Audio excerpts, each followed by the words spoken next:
In this video, we're going to be going through and scoring the momentum free response questions. And now for this, I'm going to be kind of skipping over some of the details of it and focusing really on how to specifically score it. So hopefully you're pretty familiar with what the questions themselves are asking.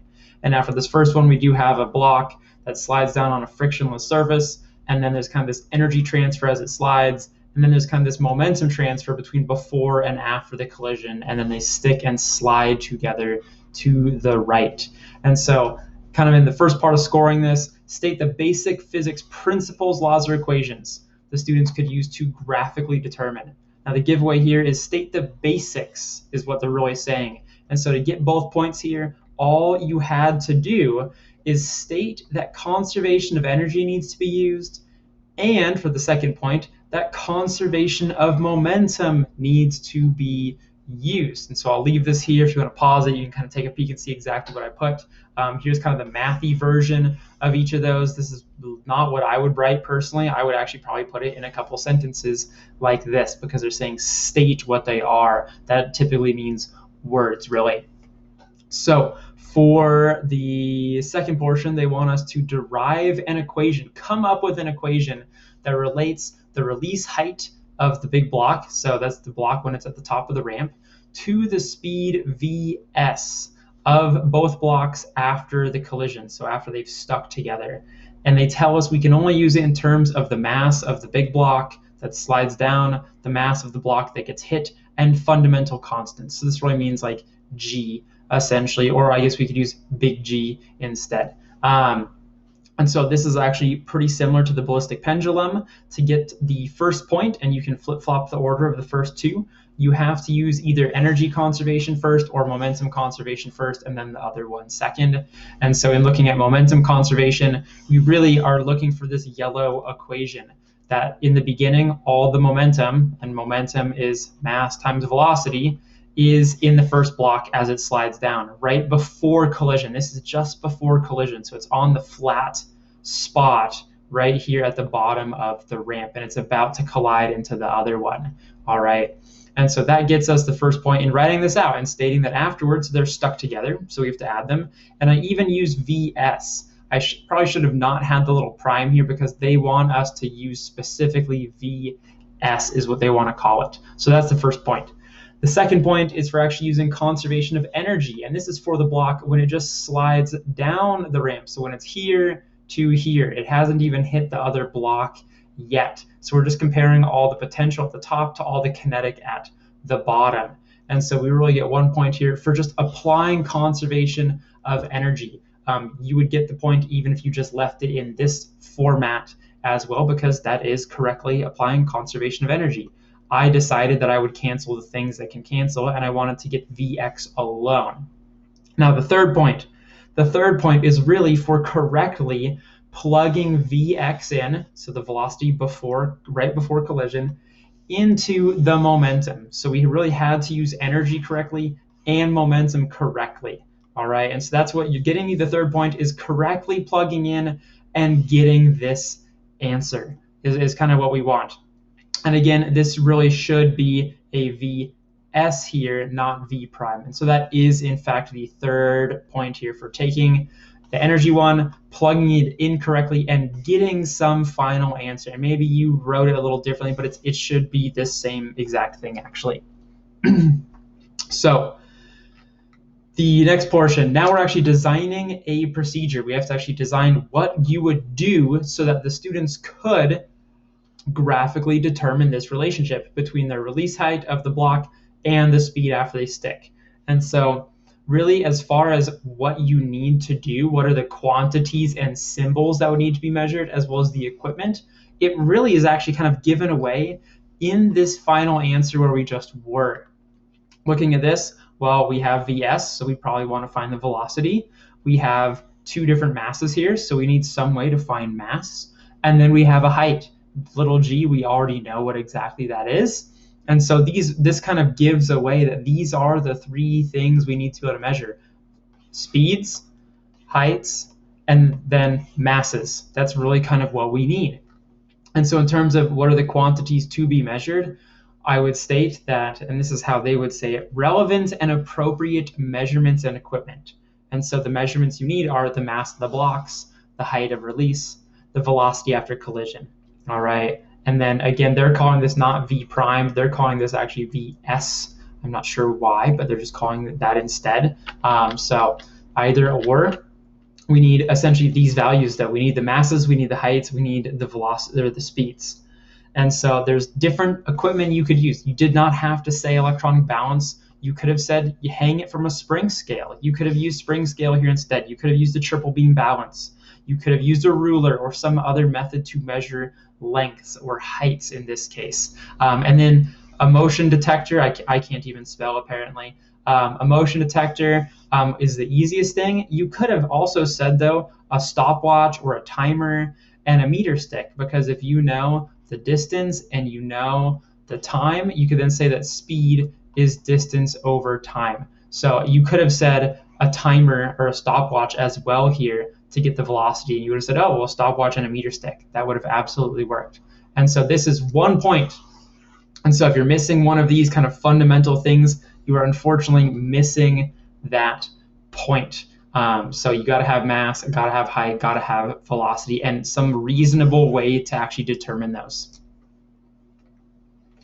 Now for part 2, what is the procedure? Now you are actually writing a procedure, provide enough detail so a student could replicate the experiment. And here's kind of an important one. Oh, and I can't spell. Including steps necessary to reduce experimental uncertainty. This is actually 1 point, is some steps to reduce uncertainty, and you'll see what that is kind of at the end. So again, you could pause it as I'm kind of scrolling down through mine if you want to read mine, but I'm going to go straight to the scoring guide that they have provided. And so the first point we've already dealt with. First point is for that relevant and appropriate equipment. That's the data table. We've already taken care of that point. The first point really in the procedure here is earned for measuring the mass of blocks X and Y with an appropriate measuring device. So you said take each block, put it individually on an electronic balance and record the mass. That would get you the point. The second point is earned for measuring the vertical release height of block X with an appropriate measuring device. I wouldn't say go measure the height with your shoelaces and say, oh, line a ruler up with the bottom of the table to determine how high up block X is being released, or something like that. I said position block X up the ramp, measure its vertical height above the flat surface of the meter stick. So that's what got me that second point. Then the third one is here for measuring the speed of the system after collision with some appropriate measuring device. Or you could have used distance and time and then calculated speed. But some way that actually works is really what we're looking for this third point. And for the last point, some point is earned, or this point is earned for attempting to reduce uncertainty. And the neat thing here is attempting. And so there's a couple things you could do. You could say run it from the experiment from the same height in multiple trials. Or you could say release it from different vertical heights over and over from varying different heights, and you'd get different data, and you could then go ahead and like graph that, for instance. So really, to get this final point, you're repeating it, and you're either keeping it at the same height and averaging the speeds to reduce your own uncertainty, your own kind of errors along the way, or you're repeating it with different heights are kind of the two most common ones. And then that would give you a variety of different data points that you could use to kind of hopefully smooth out any weird things that happened while you were conducting this. So that gets you that last point. Now, they kind of change gears. They give you some unnecessary information to kind of mess with you. They say they get rid of blocks X and Y. They bring in blocks W and Z. It's totally like useless, arbitrary information. They tell you they have the same mass though. So that's kind of interesting. That's like the green cars when they hit, and one's stationary and one's moving, and maybe they stick or maybe they don't. But the students are predicting the speed of block Z, so the block that's sitting here about to get hit.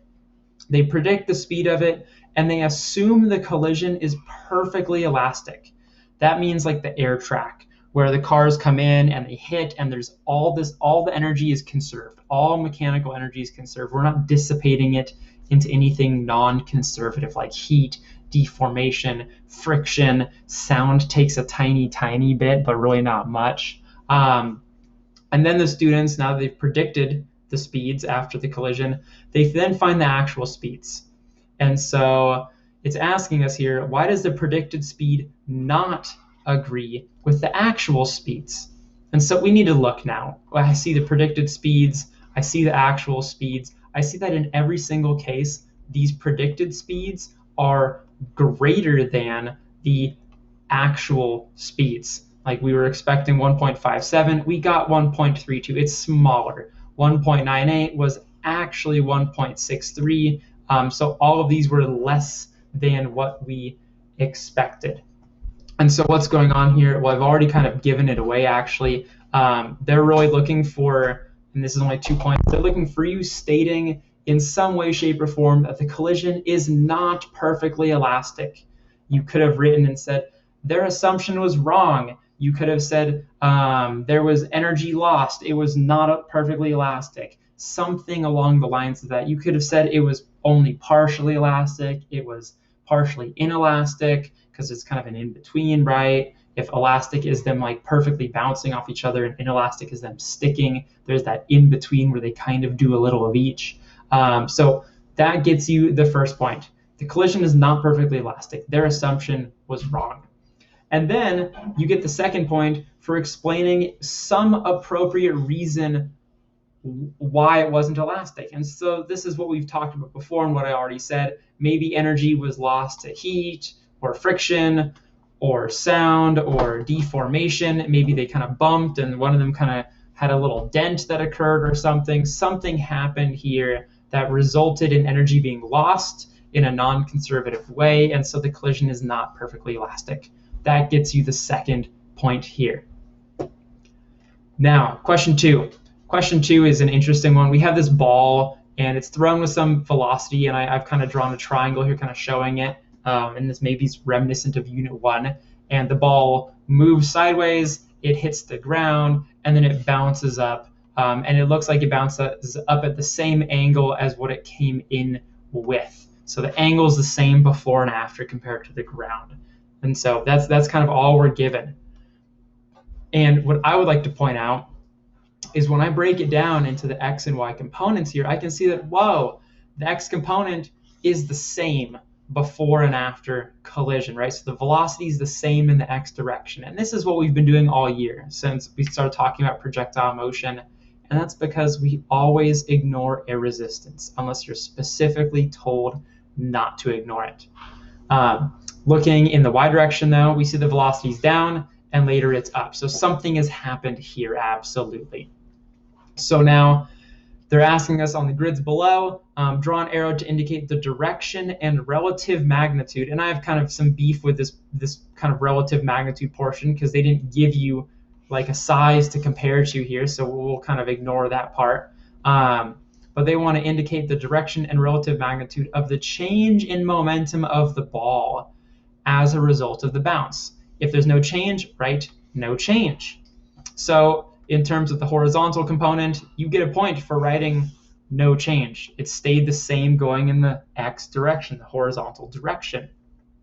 And since the ball bounced up, the change in momentum is in the upwards direction. If it was moving down and it had a change and became more downward, that would be a overall downward change. But since we've gone from down to now it going up, the change has been in this upward direction. And the size of this really doesn't matter as long as you didn't do something really pitiful like this or something absurd like that. But that's it. That gives you the second point here. Now, justify your vector arrow drawing above. Really saying the x component of the velocity doesn't change. And so since the velocity in the x doesn't change, that means the momentum in the x doesn't change. Since Vx is constant and m is constant, the momentum in the x is the same. Now, the y momentum is not the same. In the beginning, it was going kind of in this negative direction, so I could write it that way. And then later, it's going in that positive direction. So it has changed, and it's changed in the positive direction. because it's going upwards now. And so you need both of these. This is an all or nothing point. If you only talked about y, if you only talked about x, you are not getting this point. It has to be both. And for part B, so now the ball is just released, or another ball, same mass, m. It's released just from some height, h1. It bounces, it hits the ground, and it comes up, and it does not end up as high as it started. H2 is smaller than H1, and that's kind of important. And this is something we've actually talked about before. And so they're asking you here now, in a coherent paragraph length response, so paragraph that may contain equations or drawings, explain using conservation of momentum and conservation of energy why it doesn't bounce as high. Why is H2 less than H1? You can use V naught to represent the speed before hitting the ground and V prime to represent the speed after hitting. And so what I want to do is kind of point out that since they tell us it's in a vacuum chamber, again, they're really trying to hit home that there's no air resistance. So what that means is on the trip down, as it falls down, but before it hits the ground, it's like right there, for instance, it's like a fraction of a millimeter above the ground, but it hasn't hit. Energy is totally conserved. We had all this potential when it's up here. We have all this kinetic down here. Those two values are the same amount of energy. Energy is conserved, totally mechanical energy. And then on the way up, since again there's no air resistance, it's going now from just above the ground all the way up to wherever it goes, H2. We still have energy conserved. It's just in reverse. Kinetic energy becomes all potential energy because it stops up at the top here, right? Because it's not moving, so it's all potential. So what the heck's going on then if it doesn't end up as high? Well, if the fall isn't when we're losing energy and the trip back up isn't when we're losing energy, it must be between these two. It must be when it's interacting with the ground itself. There's something about it actually contacting and interacting with the surface of the ground or the table, whatever it hits, where we are losing energy, right? And so here's how we're going to score this now. Here is the College Board's specific guide now. 1 point is earned for indicating the collision of the ball with the ground is an inelastic collision. Now, you could have said, and knowing that elastic means that energy is conserved, you could say energy isn't conserved here. It's not a perfectly elastic collision. The collision is partially elastic, or it's partially inelastic, or you could just say it's inelastic. Any of those work. If you just said energy is not conserved, that is an inelastic collision. So that gets you the first point. The next point is for indicating that the momentum of the ball immediately before the bounce is not the same as the momentum right after the bounce. You could have said it even has less momentum in magnitude. It must be going slower because it would otherwise be just as high up. It wouldn't get up as high if it's going slower, and that's what we saw. And so that gets us the second point. The third point here is for us actually saying that the kinetic energy just before the bounce is not the same. It's actually less than the kinetic energy after the collision. Again, if it had the same amount of energy right after the bounce, it would have reached the exact height it started from. So that gets us the third point here. And then the fourth point is for stating that some of the mechanical energy, and you could have said some of the total energy, that would work as well, but really we should be saying mechanical. That's the combination of kinetic and potential. And this actually does include spring potential, but the ball just has potential due to gravity and kinetics. Well, we'll forget about spring for now, at least. So stating that some of this mechanical energy of the ball or the earth ball system is converted into non-mechanical energy, which is why the ball has less energy to reach height H1. It doesn't bounce up as high. Now, maybe you didn't use all the fancy vocab. If you said we've lost energy due to non-conservative forces, you could say energy was dissipated due to friction or heating or sound or something like that. That would still get you this point. But again, we should be including this academic vocabulary because we've been using it a lot since last unit, and it is important. That is something they're looking for. Now, the fifth point is kind of a funny point, and it's a point for you having a logical, kind of on topic and consistent, so it agrees with itself, internally consistent. You can't say it's inelastic and then you say all the energy is conserved. Those don't agree with each other, right? So internally consistent argument that addresses the question asked. Essentially, did you write something on topic that makes sense, doesn't have contradictions, right? Like, can you write a coherent paragraph? This is hopefully a freebie for most people. Did you just stay on topic and write stuff that agrees with itself, right? That's really what this 5th point is for, okay?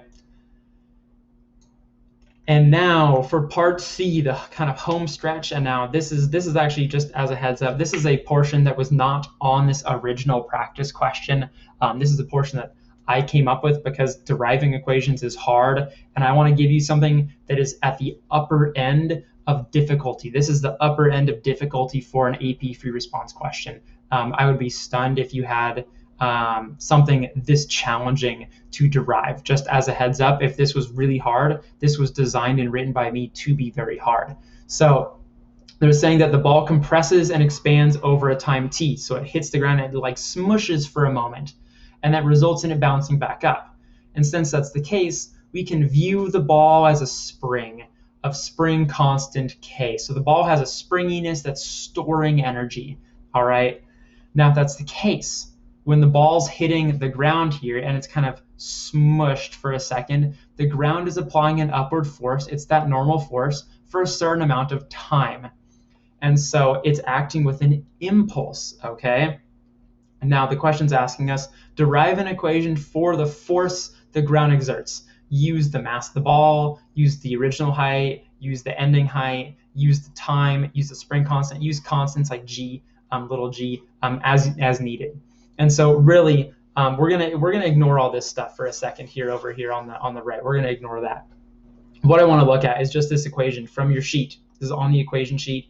Change in momentum is force times time. They're asking us to find an equation for force. So I need force alone. You could right off the bat go ahead, divide by delta t, divide by delta t. That would work. You can absolutely just go for it and do it. That works, absolutely. Now, what I want to do, though, is I want to kind of bring in that change in momentum is also m times delta v. So the change in velocity. If the velocity is changing, the momentum is changing. That hopefully makes sense. I want to substitute that in for delta p here. That's what I want to do. And so now I have m and delta v is f times delta t. So mass times change in velocity is the force times the change in time. We're allowed to use m here. We're allowed to use delta t here. This is good. We want to get f. I see that we can't use speeds though. I need to kind of figure out something to do with this delta v is what I'm trying to work towards. Now, change in velocity though is final minus initial. So we have momentum after, that's final, and then we have initial, that's before. And so really, I probably should have written this as v naught, because that's what they told us in the question up above. And so now at this point, I'm going to just divide by my delta t. And so now I actually have some kind of neat equation here that has f. This should be done.